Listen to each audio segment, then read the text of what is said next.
Okay ma'am, आप message से बता दिया करें कि हम जो है समझ रहे हैं और आवाज़ मेरी जा रही है, ठीक है। ये पहला क्लास है, आप लोग आवाज़ आपकी आ नहीं रही, धीरे आ रही है, इसलिए बता रहे हैं। पहली क्लास है, डेमो क्लास है। तो पहले हम लोग समझेंगे कि कला क्या है, उसके बाद संस्कृति क्या है, उसके बाद वास्तु कला क्या है, इनके बारे में जानेंगे हम लोग, ठीक है। तो सबसे पहले समझते हैं कला है क्या।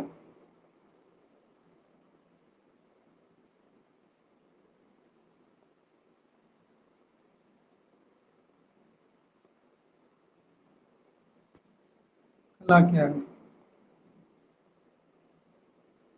तो कला वो है, कला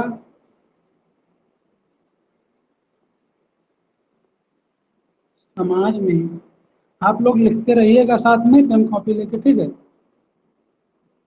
नहीं तो बेसिक नहीं समझेंगे तो कोई कला बोलेगा तो आप कला नहीं बता पाएंगे कि कला क्या है। तो आप लोग पेन कॉपी लेके लिखते रहिएगा। कला समाज में सौंदर्य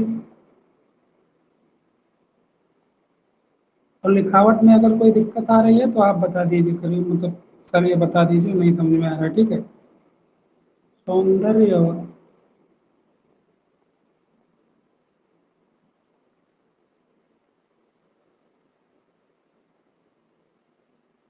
रचनात्मक, सौंदर्य और रचनात्मक कला समाज में सौंदर्य और रचनात्मक अभिव्यक्ति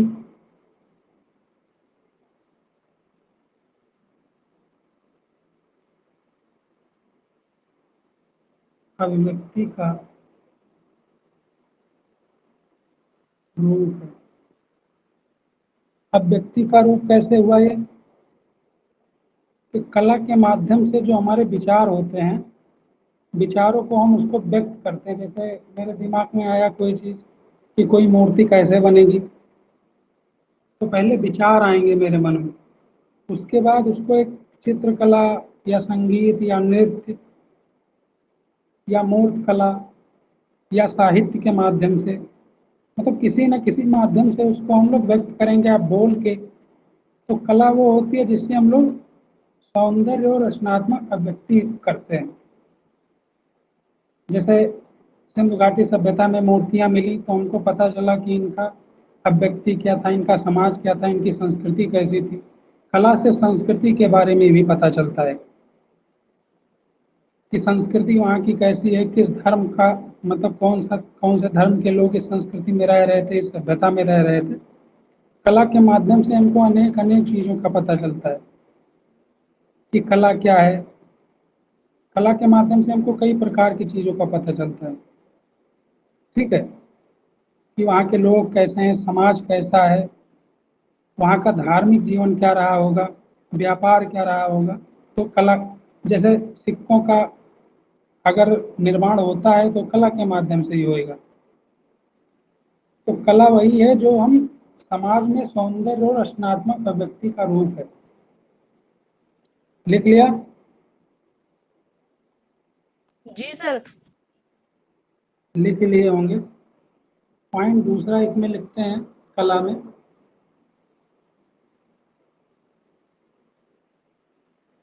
जो मैंने अभी बोला कि कला को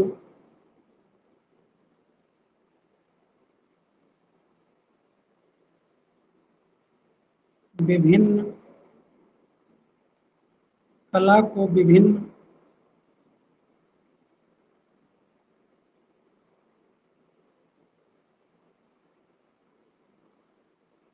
कला को विभिन्न माध्यमों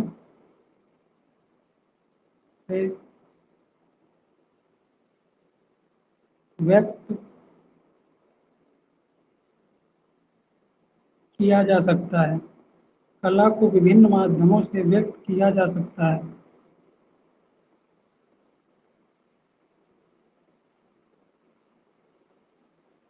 कला को विभिन्न माध्यमों से व्यक्त किया जा सकता है। जैसे किन किन माध्यमों से हम कला को व्यक्त करते हैं?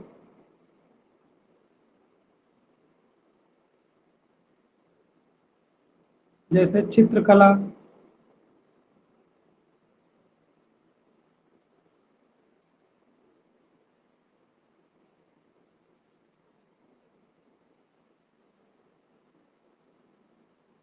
जैसे चित्रकला हो गया, मूर्त कला हो गया,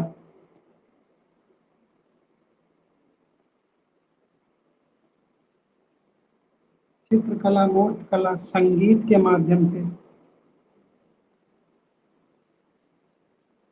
संगीत, नृत्य हो गया आपका, रंगमंच हो गया,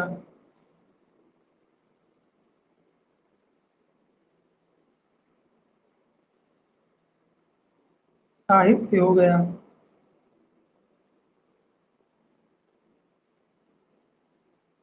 कला को विभिन्न माध्यमों से हम लोग व्यक्त कर सकते हैं।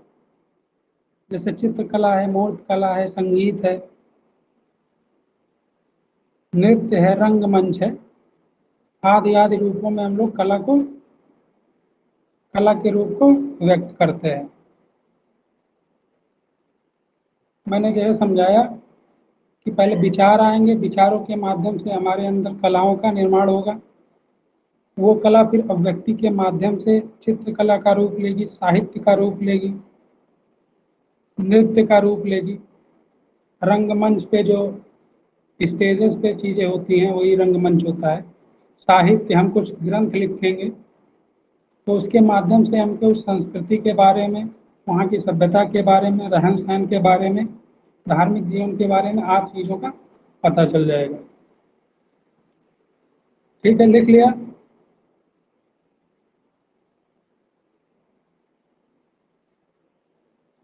लिख लिया मैम? जी लिख लिया सर। ओके, और एक पॉइंट देखते हैं इसमें से।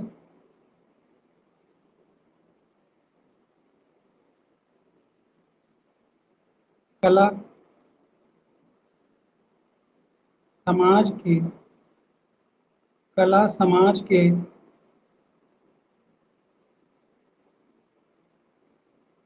मूल्यों कला समाज के मूल्यों, विश्वासों,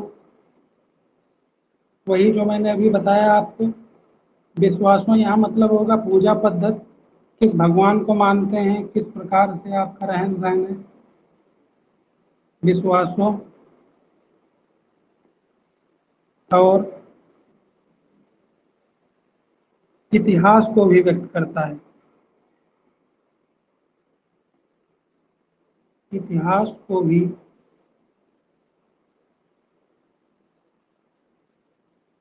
व्यक्त करता है। कला समाज के मूल्यों, विश्वासों और इतिहास को भी व्यक्त करता है। मैंने बताया अभी कि बहुत सारी चीजें हैं, जैसे मूर्तियां प्राप्त हुई सिंधु घाटी सभ्यता से, मेसोपोटामिया से, सिक्के, मृद भांड, बहुत सारी चीजें प्राप्त हुई, तो हमको इतिहास के बारे में भी उसके पता चलता है। कौन कौन से देवी देवता का पूजन होता था उसके बारे में भी पता चलता है। तो मैं पहले समझा रहा हूँ, फिर लिखवा भी दे रहा हूँ आप लोगों को कि कला जो है समाज के मूल्यों, विश्वासों और इतिहास को भी व्यक्त कर सकती है या करता है।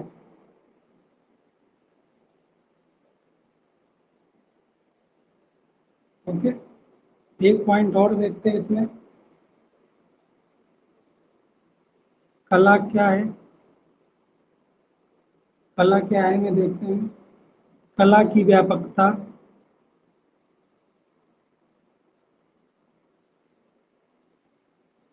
कला की व्यापकता के कला की व्यापकता के अनेक क्षेत्र हैं। कला की व्यापकता के अनेक क्षेत्र हैं। लिख लीजिए, फिर मैं आगे बढ़ूं। कला की व्यापकता के अनेक क्षेत्र हैं। लिख लिया सर। लिख लिया। जी सर। सर आवाज आ रही है अब मेरी? कला की व्यापकता के अनेक क्षेत्र हैं। उन क्षेत्रों में आपका आता है भाषा। ये जो आप भाषा बोलते हैं ये भी एक कला के माध्यम से ही इसका निर्माण हुआ है, क्योंकि लिपि एक कला है। जैसे हम भाषा लिख रहे हैं तो ये भी एक कला ही है। भाषा, संस्कृति,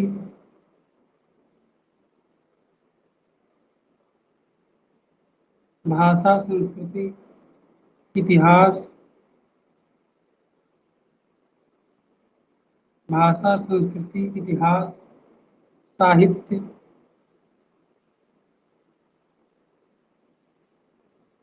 आदि, ये सब भाषा के क्षेत्र हैं, वो कला के क्षेत्र हैं।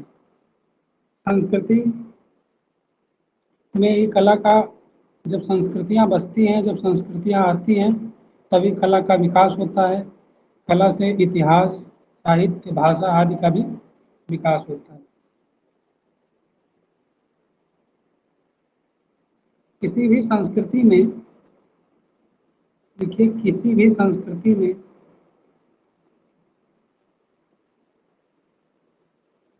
किसी भी संस्कृति में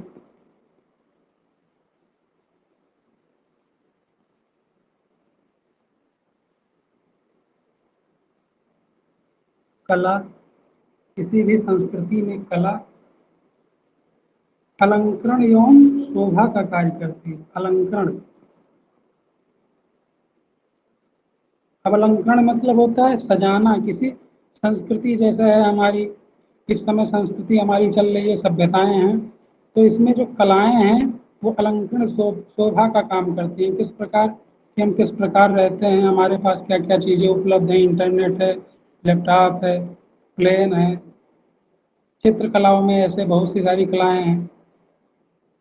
तो किसी भी संस्कृति में कला अलंकरण और शोभा का कार्य करती है। और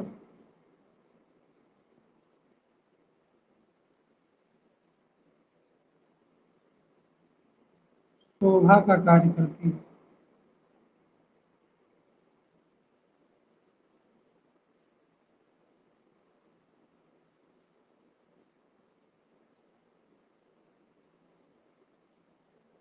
किसी भी संस्कृति में कला अलंकरण और शोभा का कार्य करती है।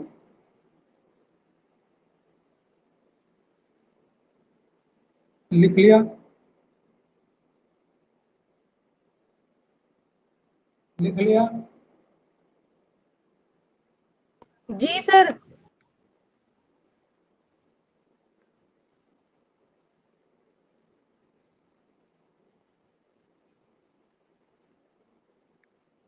जो भाषा मेरी ना समझ में आए आप लोग पूछ लीजिएगा कि सर ये नहीं समझ में आ रहा है। तो कला जो है संस्कृति में शोभा का कार्य करती है। जब कला की उत्पत्ति देख लेते हैं कि कला शब्द जो है, कला शब्द आया कहाँ से। कला शब्द की उत्पत्ति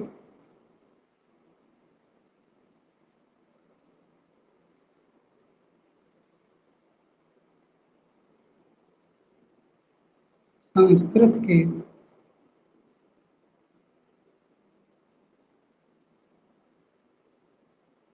संस्कृत के कल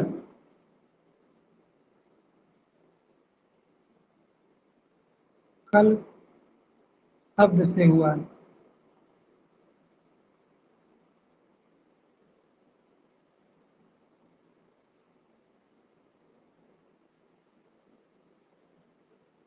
कला शब्द की उत्पत्ति संस्कृत के कल शब्द से हुआ है। कल का क्या अर्थ है? कल का अर्थ है संख्यान। कल का क्या अर्थ है?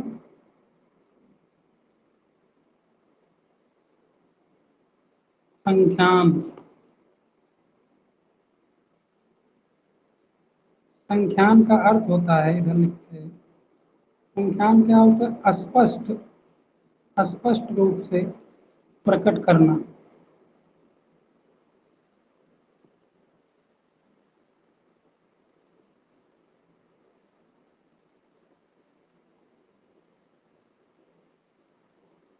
स्पष्ट रूप से प्रकट करना। कला का क्या अर्थ है? संख्यान। संख्यान का अर्थ होता है किसी चीज को स्पष्ट रूप से प्रकट करना। तो चित्रकला हो गया, साहित्य हो गया, नृत्य हो गया, संगीत हो गया, ये सब स्पष्ट रूप से प्रकट होते हैं, तभी हमको उनके संस्कृति के बारे में पता चलता है। कल शब्द की उत्पत्ति कला शब्द की उत्पत्ति कल शब्द से हुई है। कल का अर्थ होता है संख्यान। संख्यान का अर्थ होता है स्पष्ट रूप से प्रकट करना किसी चीज को, किसी चीज को स्पष्ट रूप से प्रकट करना। लिख लिया? जी सर। लिख लिया मैम? जी सर, लिख लिया।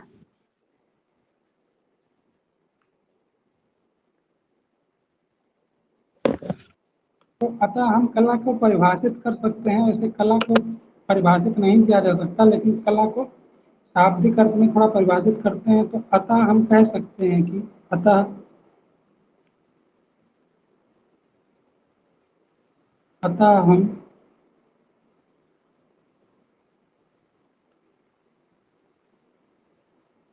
कह सकते हैं कि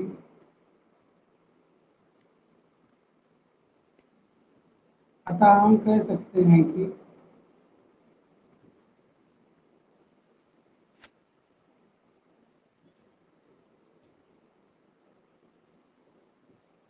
कला के माध्यम से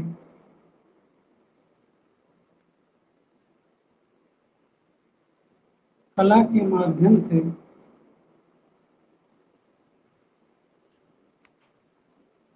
किसी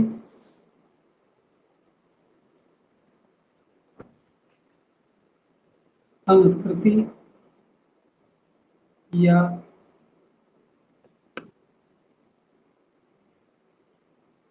किसी संस्कृति या सभ्यता के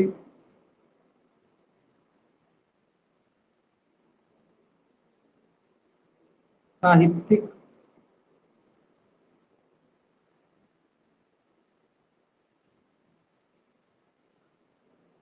ऐतिहासिक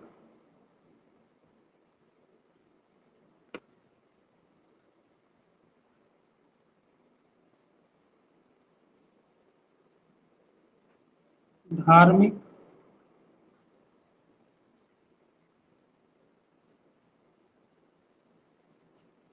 दृश्य का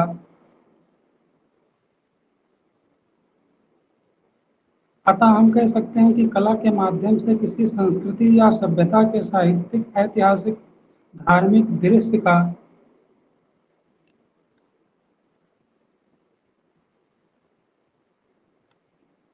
स्पष्ट स्पष्ट रूप से अभिव्यक्ति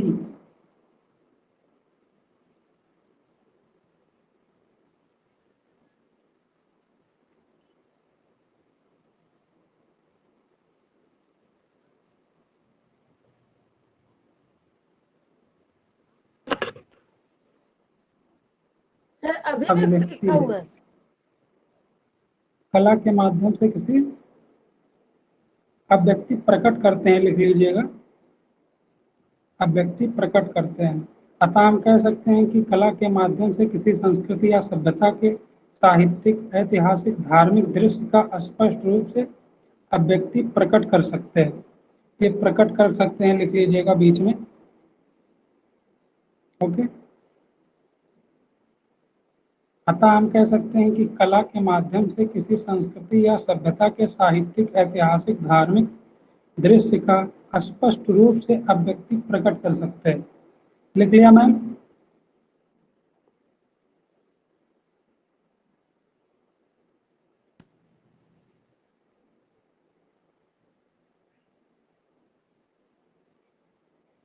ओके, तो आगे बढ़ते हैं।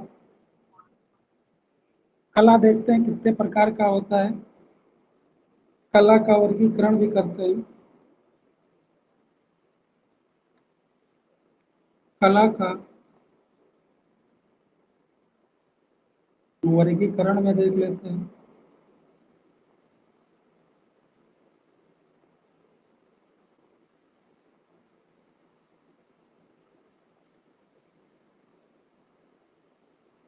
कला का वर्गीकरण,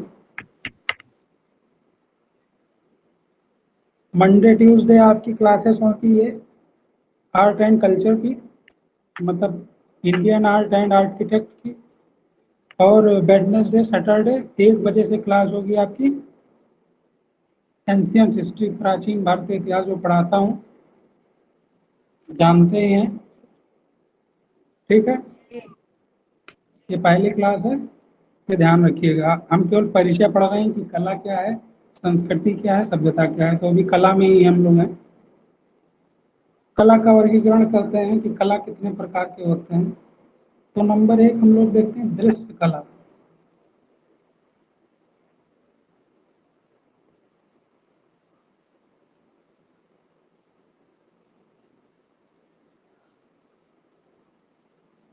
दृश्य कला। नंबर दूसरा है निष्पादन कला।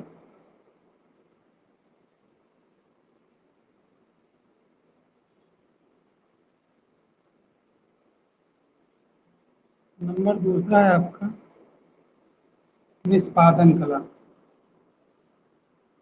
दृश्य कला में देखते हैं क्या है कि कला का वह रूप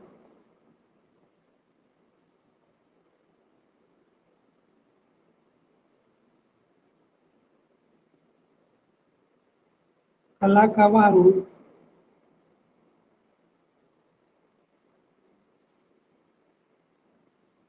जो मुख्यतः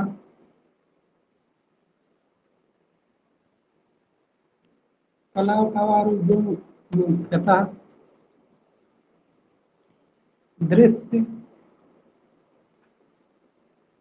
प्रकृति के होते हैं।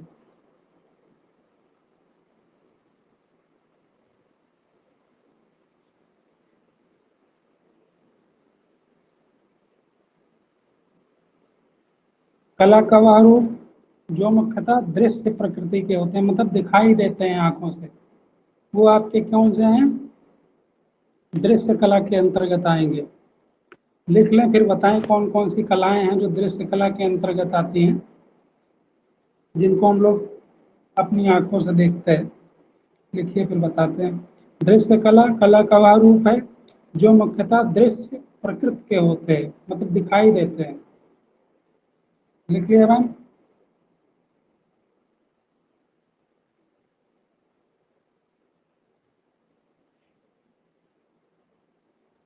ओके, तो दृश्य कलाएं कौन कौन सी हैं देखिए, उदाहरण में देखिए कि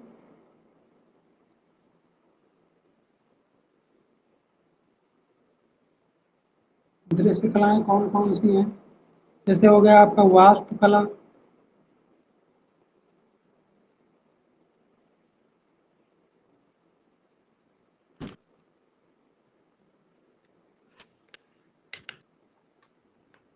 वास्तुकला। वास्तुकला में आपका क्या चीजें आएंगी, वास्तुकला में आपकी चीजें क्या आएंगी, भवन, मंदिर, घर, ये सब चीजें आपकी वास्तुकलाएं हैं। तो वास्तुकलाएं दिखाई पड़ती हैं। भवन निर्माण, आप अगर मंदिर देखना है तो दिखाई पड़ती है, घर दिखाई पड़ता है, और सारी चीजें जो वास्तुकला के अंतर्गत आएंगी, जिसमें रहन सहन का कार्य किया जाएगा। वास्तुकला हो गया आपका, मूर्ति कला हो गया,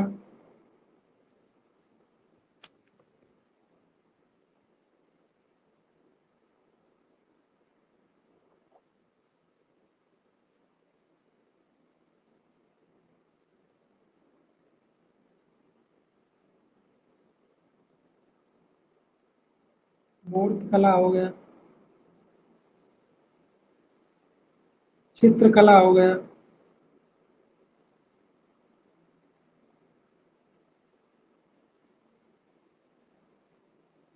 फोटोग्राफी हो गई आपकी,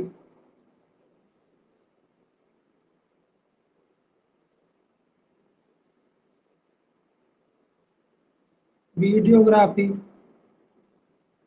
आजकल सेल्फी चल रही है, वो भी आपका दृश्य कला के अंतर्गत आएगा,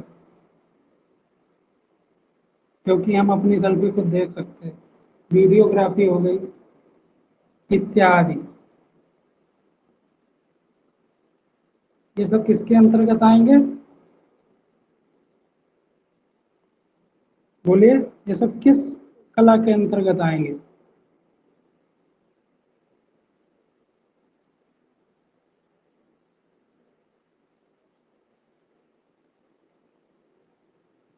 ये सब दृश्य कला के अंतर्गत आएंगे। दृश्य कला में मैंने बोला है दृश्य कला।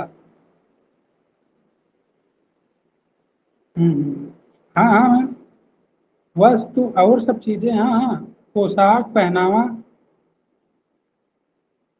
सही बोल रहे हैं आप। जो पोशाक है वो भी एक कला ही है, दृश्य कला है, वो लिख सकती हैं आप। मैंने तो ऐसे लिखा हुआ है कि मूर्त कला, चित्रकला, फोटोग्राफी, वीडियोग्राफी, वास्तुकला कला, आप पोशाक पहनावा, ये सब भी आपके दृश्य कला के अंतर्गत ही आएगा। ठीक है, लिख लिया?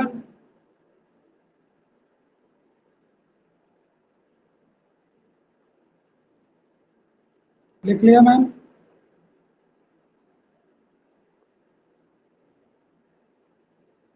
अब दूसरा देखते हैं, निष्पादन कला।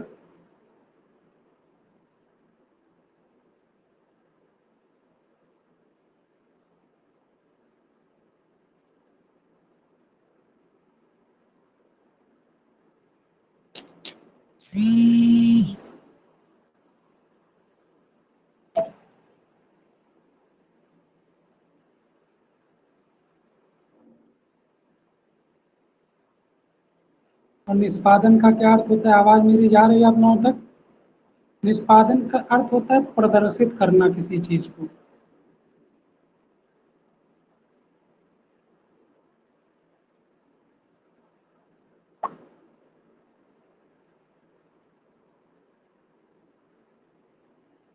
निष्पादन का क्या अर्थ होता है?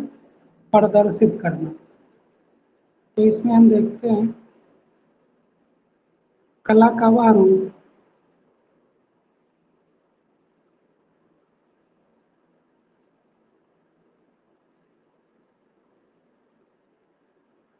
कला का वह रूप जिसमें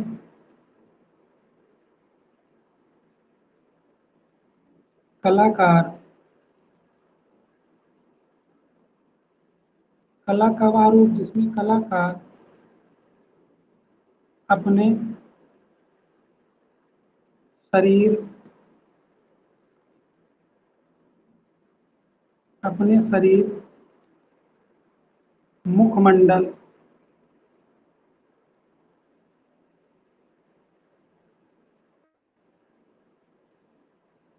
अपने शरीर, मुखमंडल,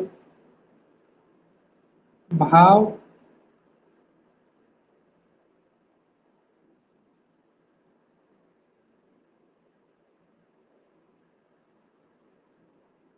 भाव,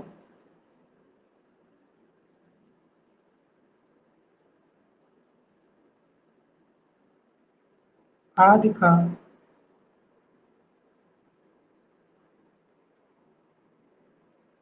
प्रदर्शन करता है। आदि का प्रदर्शन करता है।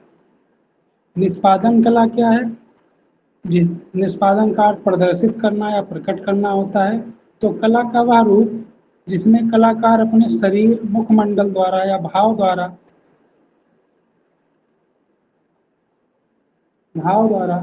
सॉरी भाव द्वारा कला का प्रदर्शन करता है। मैं भूल गया हूँ, आदि द्वारा कला का प्रदर्शन करता है। आदि द्वारा, यहाँ भूल गया हूँ लिखना, एक सेकंड। कला का वह रूप जिसमें कलाकार अपने शरीर, मुखमंडल, भाव आदि द्वारा कला का प्रदर्शन करता है। यहाँ बीच में लिख दीजिए आदि द्वारा कला का प्रदर्शन करता है। सॉरी, लिख दिए, हम भूल गए लिखना।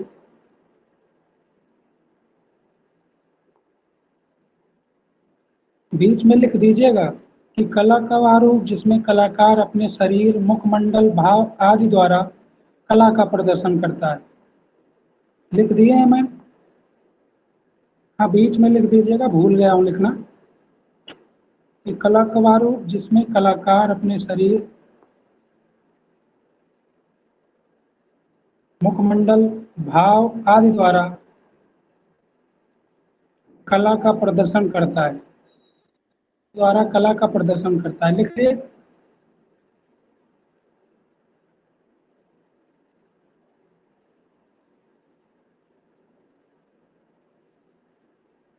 लिख लिए आप लोग? तो आगे बढ़ते हैं। इसमें निष्पादन कला के अंतर्गत कौन कौन सी कलाएं आती हैं? निष्पादन कला में इसमें आपकी आएंगी नृत्य, नृत्य कला माध्यम से हम लोग अपने शरीर के माध्यम से भाव प्रकट करते हैं। संगीत कला आपकी आ जाएगी, संगीत के माध्यम से ही हम अपने भाव को ही प्रकट करते हैं। संगीत कला आ जाएगा इसमें। रंगमंच आ जाएगा इसी में आपका। साहित्य भी आ जाएगा इसी में आपका, क्योंकि अपने विचार ही प्रकट करते हैं। कोई ग्रंथ लिखता है इंसान तो अपने विचारों की, किसी की जीवनी लिखी जाती है आदि। ये सब चीजें आपकी निष्पादन कला के अंतर्गत आएंगी। समझ में आ रहा है जितना पढ़ाया हूँ? ये जरूरी है कि समझ में आना चाहिए आप लोगों को।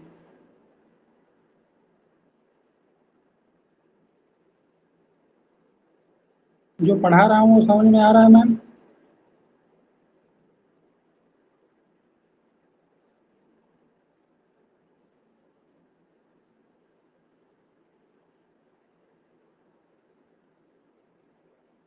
ओके, फिर हम लोग एक और देखते हैं,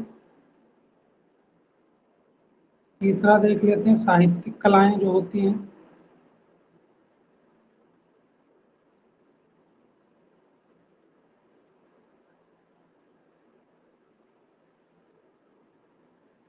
साहित्यिक कलाएं देख लेते हैं।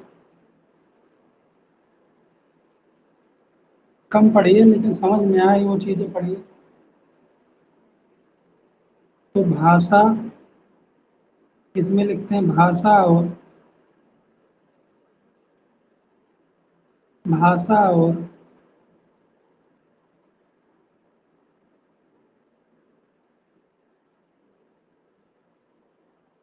भाषा और लिपियों का प्रयोग,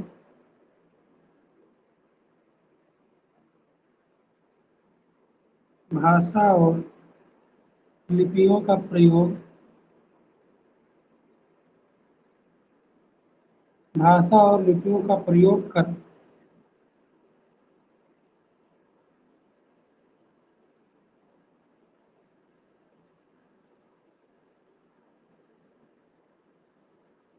साहित्य की रचना,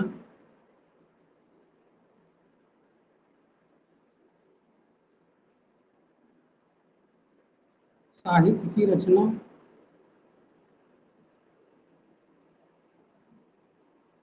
भी एक कला है।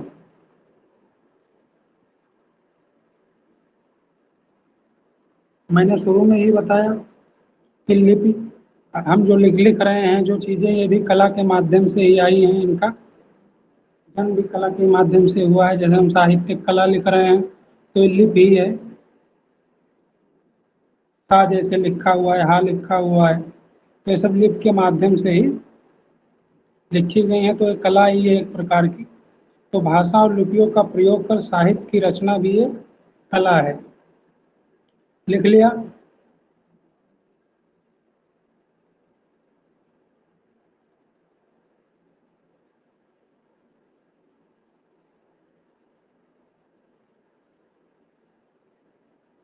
लिख लिए?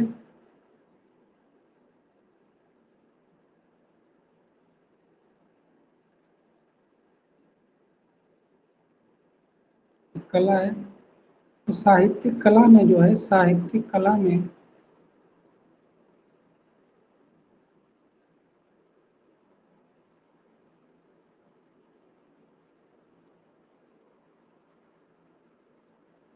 साहित्यिक कला में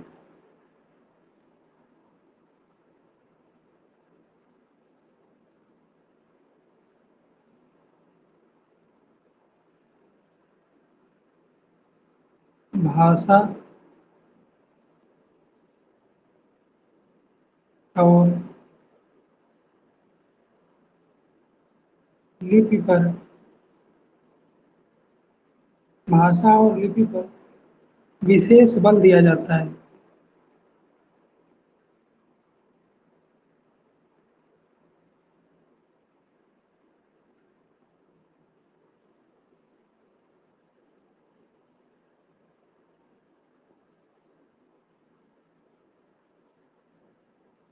विशेष बल क्यों दिया जाता है? क्योंकि जो हमसे पहले थे लोग, जो सभ्यताएं हमसे पहले विकसित हुई, जैसे सिंधु घाटी की सभ्यता लगभग 2500-2000 साल पहले की है।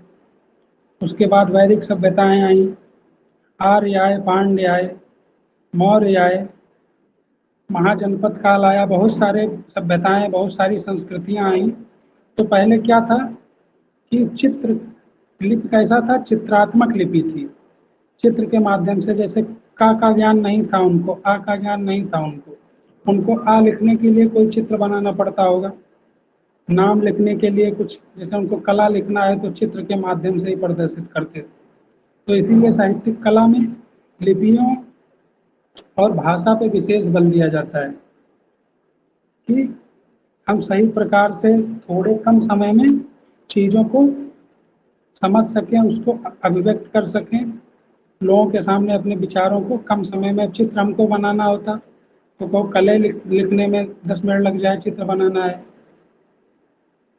तो इसीलिए साहित्यिक कला में हम विशेष रूप से आपका भाषा और लिपि के ऊपर ज़्यादा ध्यान दिया जाता है। ठीक है?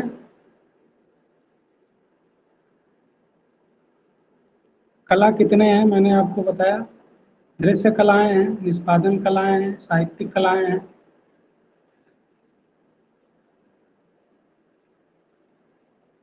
समझ में आ रहा है?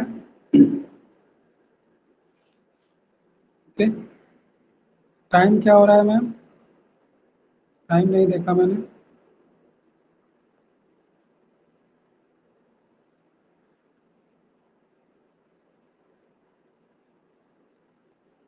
ओके, 8 मिनट बाकी है अभी, तो बहुत टाइम है।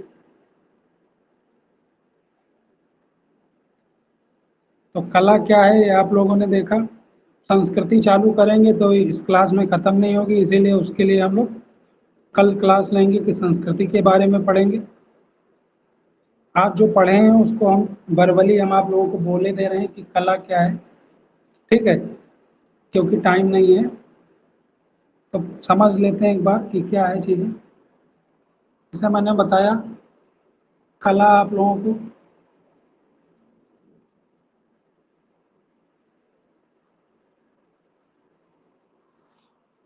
तो कला के माध्यम से हमको क्या क्या चीज़ें सीखने को मिलती हैं? संस्कृति के बारे में,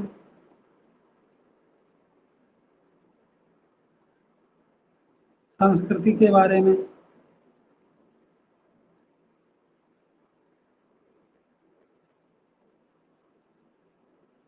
समाज कैसा है, समाज के बारे में,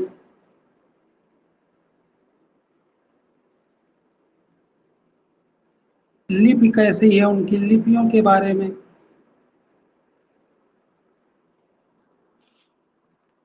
आप लोग भी लिखते रहिए कि ये सब समराइज कर रहे हैं, समझ लीजिए कि समराइज हो जाएगा। लिपि के बारे में, इतिहास क्या रहा है उनका, इतिहास के बारे में, सभ्यता के बारे में हम लोग जानते हैं। सभ्यता के बारे में हमको कला कला के माध्यम से पहचान चलती है। धार्मिक जीवन कैसा है उनका, धार्मिक जीवन,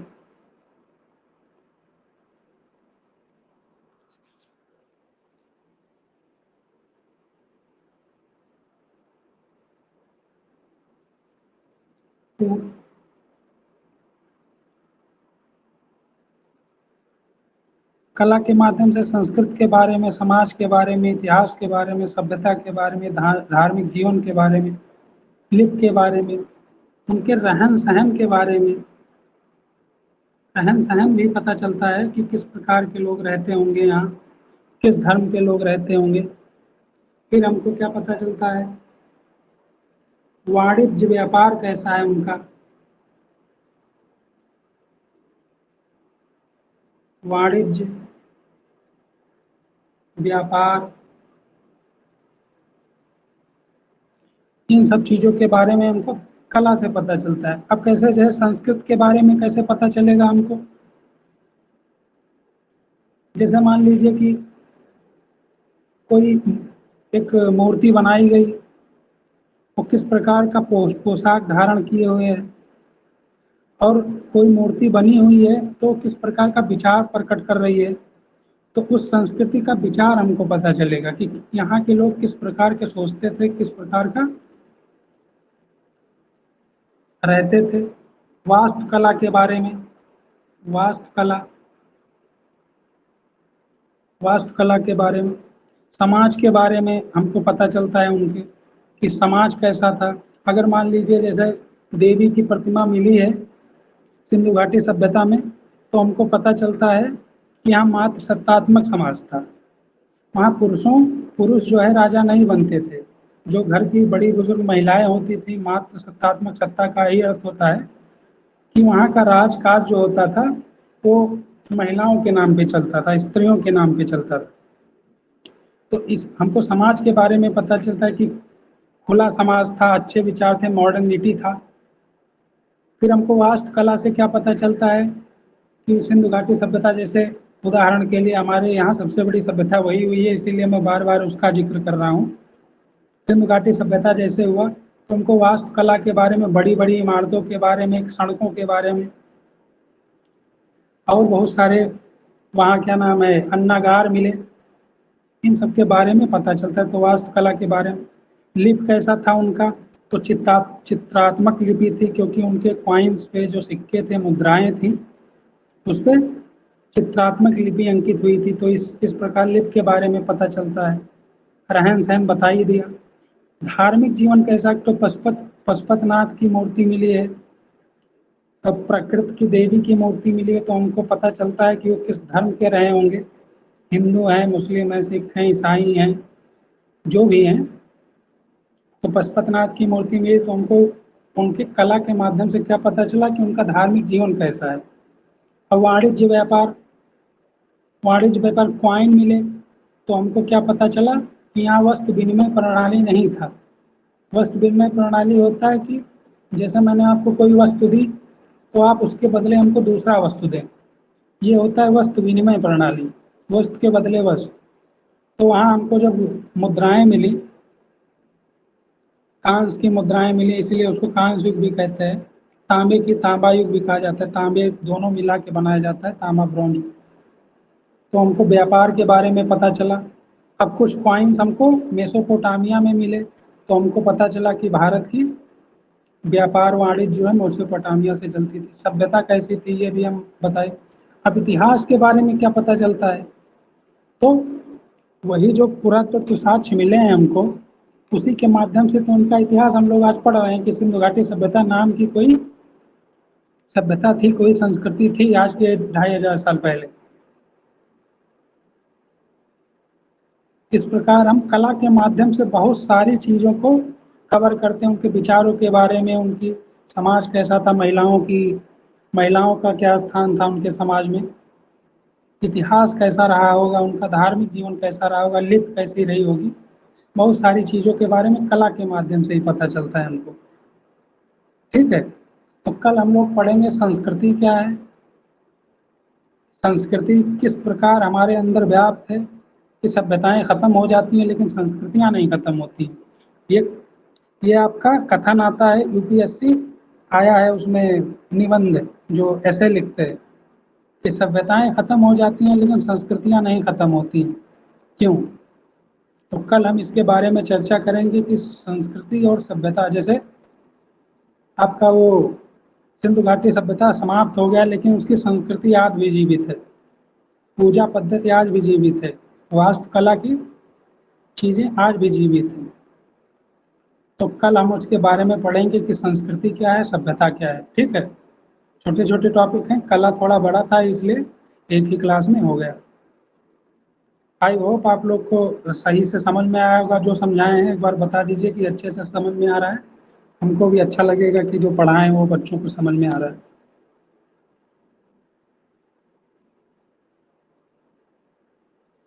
तो अब आपसे कोई पूछेगा कि कला क्या है, तो मुझे लगता है कि आप लोग जरूर बता पाएंगे कि कला क्या है। ठीक है,